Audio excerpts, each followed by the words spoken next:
আসসালামু আলাইকুম। অনেক ডাকঢোল পিটিয়ে পাকিস্তানে গিয়েছিল মার্কিন প্রতিনিধি দল। কিন্তু হঠাৎ করে এক ব্যাপক নীরবতা দেখা যাচ্ছে। কোনো পক্ষের তেমন কোনো সাউন্ড নেই। যুদ্ধ বিরতি কি হবে?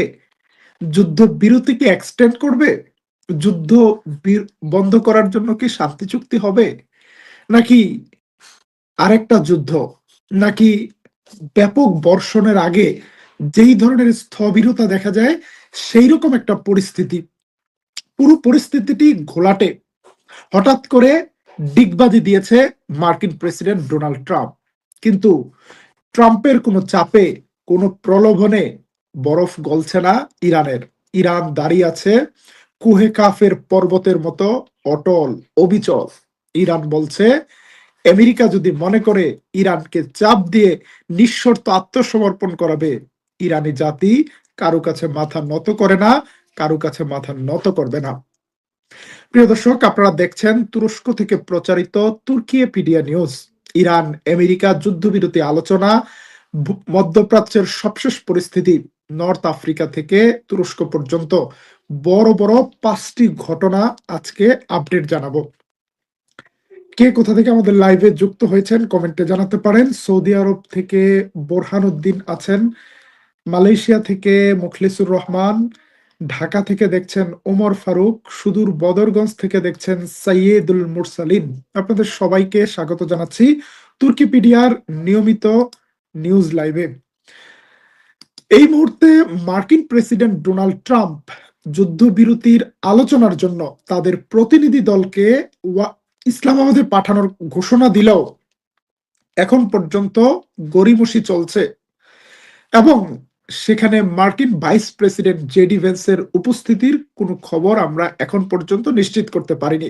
গতকাল রাতে ডোনাল্ড ট্রাম্প বলছে যে জেডি ভেন্সকে পাকিস্তানে পাঠিয়ে দেওয়া হয়েছে। আবার আমেরিকার সূত্রগুলো বলছে JD Vance still staying in Washington DC.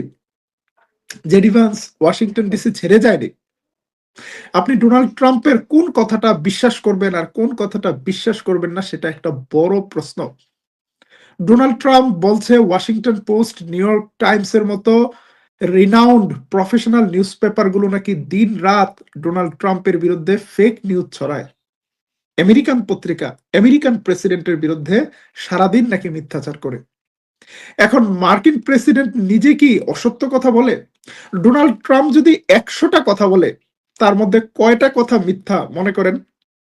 এটা নিয়ে কিন্তু ইন্টারেস্টিং রিসার্চ আছে। ডোনাল্ড ট্রাম্প তার ইলেকশন ক্যাম্পেইনে কি পরিমাণ অসত্য তথ্য দেয়। অসত্য তথ্য দেওয়া, মিথ্যা কথা বলাটাকে আদৌ কোনো অপরাধ বোধ আছে কিনা ট্রাম্পের, সেটা আমরা জানি না। তবে আমেরিকার মতো একটা সুপার পাওয়ার কান্ট্রিকে ট্রাম্পের মতো একজন প্রেসিডেন্ট যে একটা অবস্থায় নিয়ে এসেছে, এর আগে আমরা আমেরিকার অনেকগুলো প্রেসিডেন্টকে দেখেছি, জো বাইডেন থেকে বারাক ওবামা। তাদের একটা ওয়েট ছিল, তারা একটা কথা অসত্য বললেও ঘুরিয়ে বলতো।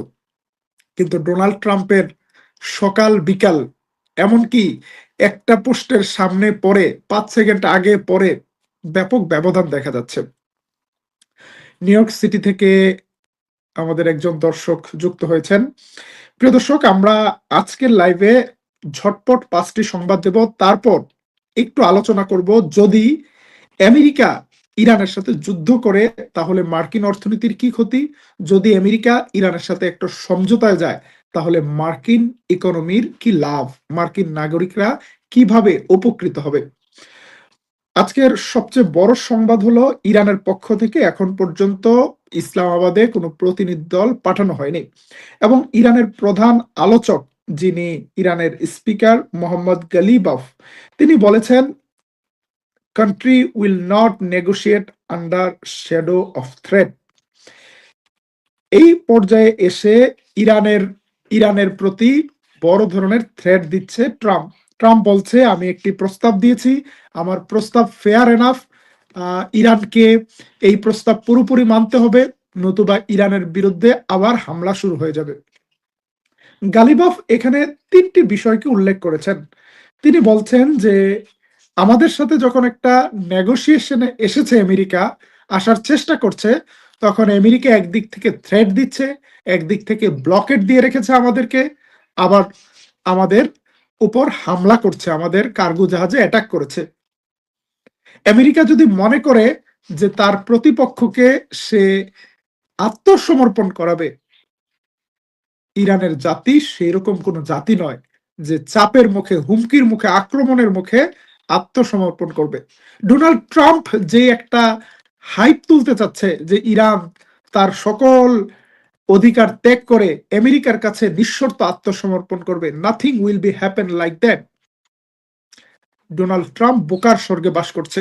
যে ইরানি জাতি তাদের টপ লিডারদেরকে হারিয়েছে, টপ জেনারেলদেরকে হারিয়েছে, কিন্তু আমেরিকার সাথে ফাইট দিয়েছে, তারা আলোচনার টেবিলে আমেরিকার সাথে নিঃশর্ত আত্মসমর্পণ করবে, এইরকম কিছু হবে না। এমনকি এখন পর্যন্ত ইরান অবিচল আছে, আমেরিকার সাথে তারা কোনো আলোচনায়ও যাবে না। তারা একটা কন্ডিশন দিয়ে দিয়েছে, আমেরিকা ফার্স্ট ইরানের হরমুজ প্রণালীতে তাদের ব্লকেট তুলে নিতে হবে। এখন ডোনাল্ড ট্রাম্প এমন একটা হাইপ তোলার চেষ্টা করছে যে আমরা ব্লকেট দিয়ে ইরানকে বেকায়দায় ফেলেছি, আমরা ব্লকেট তুলে দিলেই মাত্র ইরান আলোচনায় আসবে। ডোনাল্ড ট্রাম্পের মেন্টালিটিটাকে অ্যানাটমি করলে বোঝা যায় এই মেন্টালিটি সবসময় সবকিছুর উপর চাপিয়ে দিতে চায় কিছু, এবং 100% উইন করতে চায়। পৃথিবীতে 100% উইন বলতে কিছু নেই। আপনি যদি নেগোসিয়েশনে আসেন, আপনার ফর্মুলা হবে উইন উইন। আমেরিকার সাথে ইরান কিভাবে একটা উইন উইন ডিলে যেতে পারে সেই বিষয়ে কথা বলার আগে এই অঞ্চল থেকে আরো 4টা গুরুত্বপূর্ণ সংবাদ দিতে চাই। আমেরিকা ইরানকে নিয়ে বেকায়দায় আছে, তার মধ্যে বড় ধরনের বিপত্তি ঘটেছে ইরাকে। হঠাৎ করে আমেরিকা ইরাকের সেন্ট্রাল ব্যাংকে তাদের সকল ডলার লেনদেন বন্ধ করে দিয়েছে। ইরাকের সাথে একটা চাপের মধ্যে রয়েছে। ইরাকের কেন্দ্রীয় ব্যাংকে ডলার সরবরাহ থেকে শুরু করে সব ধরনের তহবিল এবং নিরাপত্তা সহযোগিতা পুরোপুরি বন্ধ করে দিয়েছে যুক্তরাষ্ট্র। কেন? কারণ 2 দিন আগে বাগদাদ এসেছিল ইরানের কুদস ফোর্সের প্রধান ইসমাইল কানি। ইসমাইল কানি নামটা আপনাদের কাছে পরিচিত। বাংলাদেশের অনেক ইউটিউবার ইসমাইল কানিকে বিশ্বাসঘাতক নানা ধরনের কথা বলেছে। ইসমাইল কানি স্টিল এ সার্ভিং মিলিটারি জেনারেল, এখনো ইরানের মিলিটারিতে জেনারেল হিসেবে কাজ করছেন এবং তিনি গুরুত্বপূর্ণ ভূমিকা পালন করছেন। এখন ইরা এখন কিছুদিন আগে একটা প্রেসিডেন্ট নির্বাচন হয়েছে ইরাকে। মার্কিন যুক্তরাষ্ট্র চাপ দিয়ে তাদের পন্থী একজনকে প্রেসিডেন্ট বানিয়েছে, কিন্তু ইরান চেষ্টা করছে মূল পাওয়ার যেই ব্যক্তিটির হাতে থাকে প্রধানমন্ত্রী, এই প্রধানমন্ত্রী যেন ইরানপন্থী কেউ হয়, বিশেষ করে নুরিয়াল মালিকি বা এই টাইপের কাউকে বসানোর জন্য। ইরানের প্রতিবেশী দেশ ইরাক, এবং ইরাককে নিয়ে আমেরিকা এবং ইরানের মধ্যে এখন একটা টানাপোড়েন চলছে, কার লোক ইরাকের ক্ষমতায় বসবে। যে কারণে ইরানের এই হাই প্রোফাইল ভিজিটের কারণে আসলে আমেরিকা খেপে গিয়েছে। তবে এখানে একটা ভালো সংবাদ রয়েছে। ভালো সংবাদটি হলো তুরস্ক ইরানকে সহযোগিতা করছে আবারও পরিস্থিতি স্বাভাবিক করার জন্য। আমরা গতকালকের লাইভে আপনাদেরকে জানিয়েছিলাম যে ইরানের 2টি এয়ারপোর্ট, তেহরানের ইমাম খুমিনি এয়ারপোর্ট এবং মাহাবাদ এয়ারপোর্ট, দুটি কিন্তু চালু করার ঘোষণা দিয়েছে। এখন সেখানে কারা ফ্লাইট পরিচালনা করবে? তুরস্কের সাথেই প্রথম ফ্লাইট পরিচালনা হচ্ছে। দীর্ঘ বিরতির পর ইরান থেকে তুরস্কে যাত্রীবাহী ফ্লাইট শুরু হতে যাচ্ছে। মঙ্গলবার আজকে সকাল 7টায় ইরানের মাশহাদ থেকে ইস্তাম্বুলের উদ্দেশ্যে প্রথম ফ্লাইটটি উড্ডয়নের কথা রয়েছে। অন্যদিকে তুরস্ক আরেকটি গেম চেঞ্জার খেলার চাল দিয়েছে মিশরে। লিবিয়াতে মিশর এবং তুরস্ক একটা সামরিক মহড়া দিচ্ছে। এই সামরিক মহড়াটা কেন গুরুত্বপূর্ণ? লিবিয়া নিয়ে কিছুদিন আগেও ইসরায়েল এবং আমেরিকার পরিকল্পনায় মিশর এবং তুরস্ক মুখোমুখি অবস্থানে ছিল। আপনারা খলিফা হাফতারের কথা জানেন। খলিফা হাফতারকে ইসরায়েল প্রকাশ্যে গোপনে অস্ত্র দিয়েছে, ফ্রান্স অস্ত্র দিয়েছে এবং লিবিয়ার তেল সম্পদের উপর খলিফা হাফতারের একটা কন্ট্রোল তুলে নিয়েছে, মানে প্রতিষ্ঠা করেছে। এই জায়গা থেকে তুরস্ক যখন লিবিয়ার লেজিটিমেট গভর্নমেন্টকে সাপোর্ট দিয়েছিল, তখন মিশরকে তুরস্কের বিরুদ্ধে ঠেলে দিতে চেয়েছিল ইসরায়েল। কিন্তু সিচুয়েশনটা এখন টোটালি চেঞ্জ হয়ে গিয়েছে। এখন আর ইসরায়েল মিশরের মধ্যে আগের মতো হানিমুন পিরিয়ড নেই। মুখে মুখে সিসির মতো লোকগুলো ইসরায়েলের বিরুদ্ধে কিছু বলার সাহস না রাখলেও এটা ক্লিয়ার হয়ে গিয়েছে ইসরায়েল 3 দিক থেকে মিশরকে চাপে রাখার চেষ্টা করছে। গাজা ফ্রন্ট দিয়ে, সুদান ফ্রন্ট দিয়ে, লিবিয়া ফ্রন্ট দিয়ে। এবং এই জায়গায় তুরস্ক বন্ধুত্বের হাত বাড়িয়েছে, আর সেই হাতটিতে ধরেছে মিশর। এর আগেও তুরস্কের ভেতরে মিশরের স্পেশাল ফোর্সের সাথে তুরস্কের স্পেশাল ফোর্সের ট্রেনিং হয়েছিল। এবার একটা ফুল ফ্ল্যাগ মিলিটারি ডিল হচ্ছে লিবিয়াতে। এই ড্রিলের মধ্যে যদিও ইউরোপিয়ান কিছু দেশ আছে, যদিও নর্থ আফ্রিকান কিছু দেশ আছে, কিন্তু মূল ফোকাস পয়েন্ট তুরস্ক এবং মিশর। তুরস্ক এবং মিশর যদি মিডল ইস্টের পলিটিক্সে একসাথে থাকে, তাহলে এখানে অনেক কিছু চেঞ্জ হয়ে যেতে পারে। যদিও ওভারনাইট কিছু চেঞ্জ হবে না, কিন্তু কিন্তু তুরস্ক এবং মিশরের মতো দুটি মুসলিম পাওয়ার একসাথে হচ্ছে, এবং despite CC in power, CC ক্ষমতায় থাকার পরও যদি মিশরে একটা স্লাইড চেঞ্জ হয়, সিসির জায়গায় অ্যাটলিস্ট একটা বেটার জেনারেল ক্ষমতায় আসে, তাহলেও তুরস্ক মিশর সম্পর্ক অনেক উপরে চলে যেতে পারে। প্রিয় দর্শক, আজকে আরেকটা ব্যাড নিউজ দিব নাইজেরিয়া থেকে। নাইজেরিয়াতে একটা বড় ধরনের দুর্ঘটনা ঘটেছে। দুর্ঘটনাটি নাইজেরিয়ার বর্নিও রাজ্যে এনোগোস থেকে 400 জনের বেশি নারী এবং শিশুকে কিডন্যাপ করেছে বোকো হারাম নামক একটি সন্ত্রাসী গোষ্ঠী, এবং তারা নাইজেরিয়ার সরকারের কাছে 44 কোটি টাকা মুক্তিপণ দাবি করছে। আগামী 72 ঘন্টার মধ্যে এই টাকা দেয়া না হলে তা বন্দীদেরকে হত্যা করার ঘোষণা দিয়েছে। এই গোষ্ঠীটি নিজেদেরকে ইসলামিক একটা দল বলে, কিন্তু বিভিন্ন সময় তারা গার্লস স্কুলের মেয়েদেরকে কিডন্যাপ করা, নারীদেরকে কিডন্যাপ করা, তাদের সাথে নির্যাতন করার যেই নজির তৈরি করেছে, সেটি আফ্রিকার ভেতরে এই ধরনের তথাকথিত ইসলামিক গোষ্ঠীগুলোকে নিয়ে মানুষের মধ্যে প্রশ্ন তুলেছে, আসলে তারা কতটুকু ইসলামিক। ইসলামের ইতিহাসে কখনো এরকম কোনো ঘটনা আছে যে অমুসলিম নারীদেরকেও কিডন্যাপ করা? সেখানে একটা ইসলামিক গোষ্ঠী দাবিদার কিভাবে মুসলিম নারীদেরকে কিডন্যাপ করতে পারে? এটা কি ইসলামের যুদ্ধ নীতির সাথে যায়? আফগানিস্তানে 20 বছর যুদ্ধ হয়েছে, একবারও কি এই ধরনের কোনো নজির আছে? সুতরাং আফ্রিকার তথাকথিত ইসলামপন্থী এই ধরনের সশস্ত্র গ্রুপগুলোকে নিয়ে যারা খুব উচ্চাশায় ভোগেন, তাদের সাবধান হওয়া। এই গ্রুপগুলোকে কারা অস্ত্র দেয়, কারা অর্থ দেয়, তাদের কি স্বার্থ, এবং এই গ্রুপগুলো নাইজেরিয়ার ইসলাম প্রবণ এলাকাগুলোতেই বেশি অ্যাক্টিভ। মুসলমানদের ক্ষতি করে, আত্মসম্মানে আঘাত করে। নাইজেরিয়া দেশটা সম্পর্কে এক সময় ব্যাপক স্টাডি করেছিলাম। নাইজেরিয়াতে প্রায় 60% মুসলিম, 40% খ্রিস্টান, এবং এই ধরনের সশস্ত্র গ্রুপগুলো অলওয়েজ মুসলিম মেজরিটি এলাকাগুলোতে ডিস্টার্ব করে। নাইজেরিয়ান সরকারকে তুরস্ক তাদের হেলিকপ্টার দিয়েছে, অ্যাটাক হেলিকপ্টার, এবং তুরস্ক থেকে তারা ফাইটার জেট কেনার চেষ্টা করছে। নাইজেরিয়ান মিলিটারি চেষ্টা করছে তাদের নিজস্ব সামরিক শক্তির মাধ্যমে এই ধরনের দুষ্কৃতিকারীদের বিরুদ্ধে অপারেশন চালাতে। কিন্তু এই জায়গায় আমেরিকা একটা নতুন চক্রান্ত করছে। আমেরিকা প্রায় নাইজেরিয়াতে মিলিটারি অ্যাটাক করছে। তারা বলছে বিভিন্ন সন্ত্রাসী গ্রুপের বিরুদ্ধে হামলা হচ্ছে। আসলে নাইজেরিয়ার হাতে রয়েছে দুর্লভ রেয়ার আর্থ, এবং নাইজেরিয়ার তেলের বিশাল খনি, নাইজেরিয়ার গোল্ডের মাইন। সেই জায়গায় হস্তক্ষেপ করার একটা রাস্তা খুঁজছে আমেরিকা। বিশ্লেষকরা মনে করছেন এ কারণেই নাইজেরিয়ার সরকারকে চাপে রাখতে আমেরিকা হঠাৎ করে নাইজেরিয়াতে বিভিন্ন ধরনের হামলা করছে। গত কয়েক মাসে এই ধরনের কয়েকটি অপারেশন হয়েছে।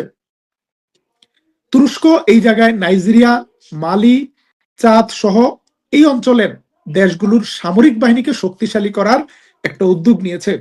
যেই দেশগুলোর ফাইটার জেট কেনার সামর্থ্য নেই তাদেরকে তুরস্ক ড্রোন দিচ্ছে, যাদের আরেকটু সামর্থ্য আছে তাদেরকে তুরস্ক লাইট ফাইটার জেট দিচ্ছে, হুড জেট, হুরকুশ। এবং আগামী দিনে তুরস্কের কান ফাইটার জেট মার্কেটে চলে আসলে পুরো আফ্রিকা, ইন্দোনেশিয়া থেকে নাইজেরিয়া পর্যন্ত মুসলিম বিশ্বের মিলিটারি ব্যালেন্স চেঞ্জ হয়ে যাবে ইনশাল্লাহ। আফ্রিকার বেশ কয়েকটি দেশের মিলিটারিরা এখন তুরস্কের ড্রোন ইউজ করছে এবং তাদের সামনে অনেক চিত্র প্রকাশ হয়ে গিয়েছে যে কারা আসলে এই দেশগুলোর ভেতরে একটি সশস্ত্র গ্রুপগুলোকে সাপোর্ট দিচ্ছে। These groups are supported by several Western power, colonial power. প্রিয় দর্শক, আমরা আজকে আরেকটা কলোনিয়াল পাওয়ারের সম্পর্কে বলছি, জার্মানি। জার্মানি নতুন একটি ডিসিশন নিয়েছে, তারা ইসরায়েলকে বিপুল পরিমাণ অস্ত্র দিবে। জার্মানি ডিসিশন নিয়েছে তারা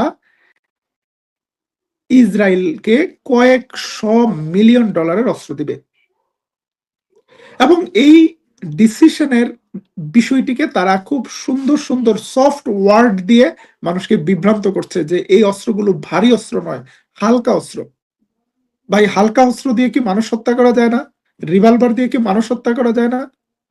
গাজায় নতুন করে আরেকটি যুদ্ধ বাঁধানোর চেষ্টা করছে ইসরায়েল। ইসরায়েল নিজেরা গাজার মানুষকে একটি ডেডলাইন দিয়ে দিয়েছে, তাদেরকে আগামী মাসের প্রথম উইকের মধ্যে নিরস্ত্র হতে হবে। যদি নিরস্ত্র না হয় তাহলে আবার গাজায় হামলা করবে। ঠিক এই সময় যেভাবে জার্মানি ইসরায়েলকে অস্ত্র দিচ্ছে, এই অস্ত্র কি ইসরায়েলের নিরাপত্তায় ব্যবহার হবে, নাকি ইসরায়েল আবারও গাজার নিরীহ মানুষদের বুকে আঘাত হানবে, সেটা আমরা নিশ্চিত নই। কিন্তু জার্মানির এই সময় এই তৎপরতা জার্মানির লিডারশিপের দুর্বলতাই প্রকাশ করে দিচ্ছে।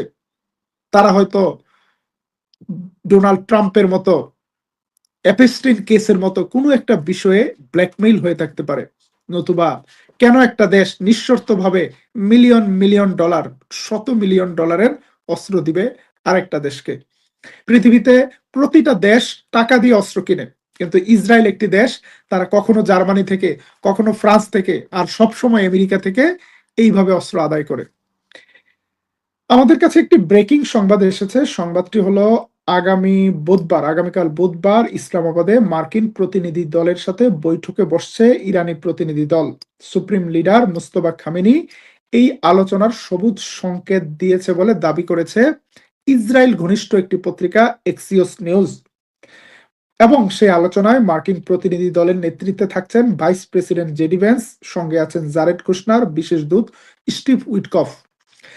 যেটি বলছিলাম যে আলোচনার একটা পরিবেশ তৈরি করে আমেরিকা এক্সট্রিম প্রেসার দিচ্ছিল ইরানকে আমেরিকার সব শর্ত মেনে নিতে।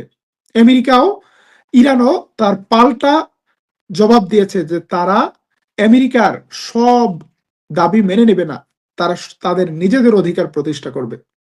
যেটি বলছিলাম যে এই লাইভে জানাবো, যদি যুদ্ধ হয় কি হবে, যদি যুদ্ধ না হয় আপোষ হয় আমেরিকার কি লাভ। যদি যুদ্ধ হয় তাতে আমেরিকার কোনো লাভ নেই। আমেরিকার তিনটা ক্ষতি। এক নাম্বার, যুদ্ধে আমেরিকার আরো কিছু সামরিক শক্তি ক্ষয় হবে। আমেরিকা তাদের 10 থান্ডারবোল্ট 10 মডেলের বিমানগুলো 2030 সাল পর্যন্ত অ্যাক্টিভ রাখতে চাইছে। আরো কিছু বিমান ইরানের বিরুদ্ধে যুদ্ধ করতে মধ্যপ্রাচ্যে পাঠাতে চাইছে। এই বিমানগুলো স্টিল রিটার্ড স্টেজে আছে, এগুলোকে পরিত্যক্ত ঘোষণা করার কথা। আমেরিকা এই বিমানগুলো ব্যবহার করছে। আবার যুদ্ধ হলে ইরানের এয়ার ডিফেন্স যতটা নিজেদেরকে গুছিয়ে নিয়েছে, ইরান গতকাল ঘোষণা করেছে তারা অল্প সময়ের মধ্যেই ব্যাপক প্রস্তুতি নিয়েছে, তারা কেউ অবসর বসেছিল না। আমেরিকার আরো কিছু মিলিটারি অ্যাসেটের ক্ষতি হবে। এখানে চীন, তুরস্ক, রাশিয়ার মতো দেশগুলো পরোক্ষভাবে অস্ত্র দিতে পারে এবং এটা একটা বড় ব্যাটেল ফিল্ড তৈরি হবে। মধ্যপ্রাচ্যের দেশগুলোর অর্থনীতির জন্য ক্ষতি হবে, আমেরিকার শেয়ার মার্কেটের ক্ষতি হবে, আমেরিকার তেলের দাম বিশ্বব্যাপী আবারও বেড়ে যাবে, একটা উত্তেজনা তৈরি হবে, একটা গ্লোবাল ক্রাইসিস তৈরি হবে। কিন্তু যদি উভয় পক্ষ কিছুটা ছাড় দিয়ে একটা সমঝোতা করে তাহলে আমেরিকার জন্য একটা বিশাল অপরচুনিটি, ইরানের জন্য অপরচুনিটি। ইরানের ১ নাম্বার দাবি, ইরানে আক্রমণ করা যাবে না। ২ নাম্বার দাবি, ইরানের বিরুদ্ধে অবরোধ তুলে নিতে হবে। ৩ নাম্বার দাবি, শান্তিপূর্ণ ব্যবহারের জন্য ইরানের যে নিউক্লিয়ার পাওয়ার এটা ইউজ করার অধিকার দিতে হবে। ইরান ন্যানো টেকনোলজিতে ওয়ার্ল্ডের টপ 5 এর মধ্যে চলে এসেছে। ইরানের ইউনিভার্সিটিগুলোতে এক্সটেন্সিভ রিসার্চ হচ্ছে। ইরান তাদের বিদ্যুৎ উৎপাদনের জন্য এবং নিউক্লিয়ার মেডিসিন রিসার্চের জন্য তাদের নিউক্লিয়ার আইসোটোপগুলো ব্যবহার করতে চায়। এই জায়গায় আমেরিকা যদি ইরানকে লিমিটেড এনরিচ করার অধিকারও মেনে নেয়, তাহলে ইরান সায়েন্টিফিক রিসার্চে অনেক দূর এগিয়ে যাবে, ক্যান্সার গবেষণায়। আবার ইরানের অবরোধ যদি তুলে নেয়, তাহলে একদিকে ইরানের অর্থনীতি গা ঝাড়া দিয়ে উঠবে। ইরান একটা ঘুমিয়ে থাকা সিংহ, একটা চেপে রাখা ছাই চাপা আগুন ইরানে রয়েছে। ইরান ওয়ার্ল্ডে top natural gas producer country. বিশ্বের সবচেয়ে বেশি ন্যাচারাল গ্যাস ইরানে রয়েছে। ইরান, রাশিয়া, কাতার, এই ৩টা দেশে। ইরান শুধু পেট্রোল নয়, যদি তার গ্যাসকে এলএনজিতে কনভার্ট করে রপ্তানি করা শুরু করে, অল্প সময়ের মধ্যে যুদ্ধের ক্ষয়ক্ষতি কাটিয়ে উঠতে পারবে। ইরানের হাতে রয়েছে অসংখ্য দুষ্প্রাপ্য রেয়ার আর্থ এবং ইরানের ব্যাপক এগ্রিকালচারাল প্রোডাকশন রয়েছে। ইরান যদি বিশ্ববাজারে অবাধে প্রবেশ করতে পারে, ইরান অনেক ইউরোপিয়ান দেশকে পেছনে ফেলে ইরানের উর্বর জমির উৎপাদিত ফসলের মাধ্যমে সারা বিশ্বের মানুষ উপকৃত হবে, ফুড ক্রাইসিস কমে আসবে। এবং ইরান যদি আমেরিকার সাথে একটি আপোষে যায়, আমেরিকা যদি তাদের হাতে জব্দ ইরানের টাকাগুলো ছেড়ে দেয়, তাহলে এই টাকা দিয়ে ইরান আমেরিকা থেকেও যদি বিমান কেনা শুরু করে, ইরানের ফাইটার জেট যদি আমেরিকা নাও দেয়, ইরানকে যদি সিভিলিয়ান প্লেন দেয়, ইরানের এয়ারলাইন্স অনেক পুরাতন বিমান দিয়ে চলছে, ইরানের এয়ারলাইন্সের নতুন বিমান প্রয়োজন, সেই বিমান কেনার টাকাও ইরানের আছে। আমেরিকা যদি ছাড় দেয়, তাহলে আমেরিকান ইকোনমিতে অনেক বড় ডলার বৈধভাবে যুক্ত হবে। আবার ইরান পৃথিবীর সবচেয়ে সুন্দর দেশগুলোর একটি। যদি ট্যুরিজমের জন্য অবাধ ছেড়ে দেয় আমেরিকা, আমেরিকান ট্যুরিস্টরা ইরানে আসলে অবাক হয়ে যাবে যে মার্কিন প্রেসিডেন্টরা ইরানের মতো এত বিউটিফুল একটা কান্ট্রি থেকে আমেরিকান সিটিজেনদেরকে বঞ্চিত করেছে। আমেরিকার অনেক সিটিজেন ইসরায়েলে ঘুরতে যায়। বা ইসরায়েলে কি আছে? ইসরায়েল একটা মরুভূমির দেশ, নেগেভ মরুভূমিতে নিয়ে যায়। ৫,০০০ বছর আগে নাকি এইখানে ইহুদিদের একটা যুদ্ধ হয়েছিল, তাদের কোন বীর যোদ্ধা ছিল, কিচ্ছু নাই সেখানে, কয়েকটা ইট পাথর, সেইখানে যাওয়ার কোনো রাস্তাও পর্যন্ত নাই, দড়িতে ঝুলে ঝুলে যেতে হয়। সেটাকে টুরিস্ট ডেস্ট্রাকশন বানিয়েছে। আপনি যদি ইরানে যান, সবুজ শ্যামল কত কিছু আছে। ইরান একটা রিচ হিস্ট্রিক্যাল হেরিটেজের মালিক। গুলিস্তা, বোস্তা, ইরানের রাজপ্রাসাদ, ইরানের খাবার, পৃথিবীর সকল ঐশ্বর্য নিয়ে ইরান অপেক্ষা করছে। শুধু আমেরিকান ট্যুরিজম কোম্পানিগুলো যদি ইরানে ট্যুরিস্ট অবাধে আনা শুরু করে, বিলিয়ন ডলারের বিজনেস করা সম্ভব। এবং ইরানের রেয়ার আর্থ গুলো এখন একচেটিয়া ভাবে নিয়ে যাচ্ছে রাশিয়া এবং চীন। ইরানের উপর অবরোধ দিয়ে আমেরিকা শুধু লুজার হয়েছে, আমেরিকা এখানে গেইনার হতে পারেনি। ইরানের পেট্রোল কম দামে নিচ্ছে রাশিয়া, ইরানের রেয়ার আর্থ কম দামে নিচ্ছে চীন। এখানে যদি আমেরিকা আসে, তাহলে ইরান বেটার প্রাইস পাবে এবং আমেরিকাও ইরানের অ্যাসেটে অ্যাক্সেস পাবে। এবং ইরানের মার্কেটে প্রচুর ডিমান্ড আছে ভালো গাড়ির। ইরানের অবরোধ তুলে দিলে মার্কিন গাড়িগুলোকে দেখা যাবে ইরানের রাস্তায় ঘুরছে। একটা ফেয়ার কম্পিটিশন হবে। ইরানে এখন একটা মনোপলি আছে, অনেকটা ইরানিয়ান মেড গাড়িগুলো চলছে। ইরানের গাড়িগুলো, ইরান গাড়ি তৈরি করতে পারে, কিন্তু টেকনোলজিতে বেশ পিছিয়ে আছে। তো সেই কারণে যদি ইরান আমেরিকা জয়েন্ট ভেঞ্চার হয়, সৌদি আরবে এরকম বেশ কয়েকটা প্রজেক্ট আছে যে আমেরিকার সাথে জয়েন্ট ভেঞ্চারে ইলেকট্রিক গাড়ি তৈরির প্রজেক্ট নিয়েছে সৌদি আরব। এরকম প্রজেক্ট যদি ইরানে হয়, উইন উইন সিচুয়েশন। আমরা এই আলোচনায় যে জিনিসটি বলার চেষ্টা করেছি যে আমেরিকা যদি ইরানের সাথে আপোষ করে, তাহলে ইরানের লাভ, আমেরিকার লাভ, আমেরিকার জনগণের লাভ, আমেরিকায় অনেক কর্মসংস্থান হবে। কিন্তু আমেরিকা এই জায়গায় কি করবে, এটা সবচেয়ে বড় ডিসিশন। আমেরিকা তার প্রতিটি ডিসিশন নেয়ার আগে ইসরায়েলের সাথে আলাপ করে। এবং ইসরায়েল কোনোভাবেই চাইছে না ইরানের সাথে একটা সমঝোতা হোক। ইসরায়েল চাইছে আরো কিছু হামলা করতে। কালকে নেতানিয়াহু বলছে, "hour job was not finished." তাদের কাজ নাকি শেষ হয় নাই। তারা আরো কিছু হামলা করতে চায়। এখন পর্যন্ত সর্বশেষ রিপোর্ট অনুযায়ী ইরানের বিরুদ্ধে যতগুলো হামলা হয়েছে তার 90% সিভিলিয়ান ইনফ্রাস্ট্রাকচারে হামলা হয়েছে। ইরানের মিলিটারিকে তেমন একটা দুর্বল করতে পারেনি আমেরিকা। এবং এই বিষয়গুলো যখন মার্কিন গণমাধ্যমে আসে তখন ডোনাল্ড ট্রাম্প বলে মার্কিন মিডিয়া নাকি মিথ্যা কথা বলে। মার্কিন মিডিয়া নাকি ফেক নিউজ ছড়ায়। যে কারণে আমাদের প্রশ্ন যে আসলে ডোনাল্ড ট্রাম্প ১০০টা কথা বললে কয়টা মিথ্যা বলে? কে আসলে মিথ্যা বলে? মার্কিন মিডিয়া নাকি মার্কিন প্রেসিডেন্ট? প্রিয় দর্শক, আমাদের জন্য আগামী দিনটি খুবই ক্রিটিক্যাল। যদি আমেরিকার শুভবুদ্ধির উদয় হয়, যদি আমেরিকা নিজের ডিসিশন নিজে নেয়, যদি আমেরিকা ফার্স্ট পলিসির দিকে আমেরিকা যায়, যদি মাগা হয়, মেক আমেরিকা গ্রেট এগেইন সত্যিকার অর্থে, তাহলে আমেরিকার কল্যাণ কি যুদ্ধে নাকি আপোষ সমঝোতায়? কমেন্টে জানাতে পারেন আপনার মতামত। বিশেষ করে যারা আমেরিকা থেকে দেখছেন, ইউএস সিটিজেন, আপনারা বলবেন যে ইরানের বিরুদ্ধে যুদ্ধ করলে কি আমেরিকার লাভ নাকি ইরানের সাথে সমঝোতা করলে আমেরিকার লাভ? আজকের মতো লাইভটি শেষ করছি। আবারও দেখা হবে তুর্কি বিডা নিউজে। আল্লাহ হাফেজ।